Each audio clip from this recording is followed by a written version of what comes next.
Édouard Philippe, lui, continue de recevoir à Matignon patronat et syndicats à 9 jours de la grande mobilisation du 5 décembre contre les retraites. Les positions des uns et des autres restent très tendues. Ce mardi, voilà qu'une étude inédite sème le trouble sur ce qui attend les mères de famille. Elles pourraient être les grandes perdantes du futur système par points voulu par le gouvernement. Les détails avec Camille Gutin, Charlotte Rotea et Laure Bignalet. Des mères de famille pénalisées par la réforme des retraites. C'est ce que dénonce une étude ce matin. Injuste pour la plupart des parents.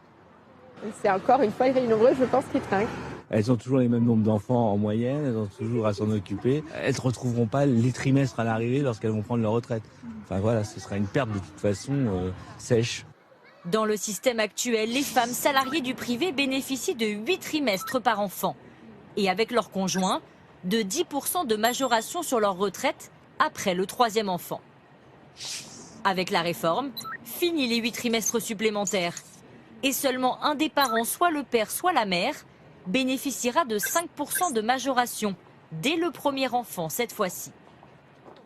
Selon l'étude de la protection sociale, les mères qui partiraient avant l'âge pivot de 64 ans seraient fortement pénalisées.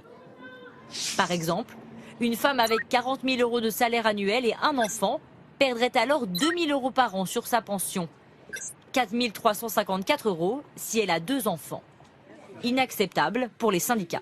Oui, les femmes vont être encore plus pénalisées que les hommes avec cette réforme. On va accroître les inégalités. Une étude que le Haut Commissariat aux retraites réfute, beaucoup trop imprécise selon eux.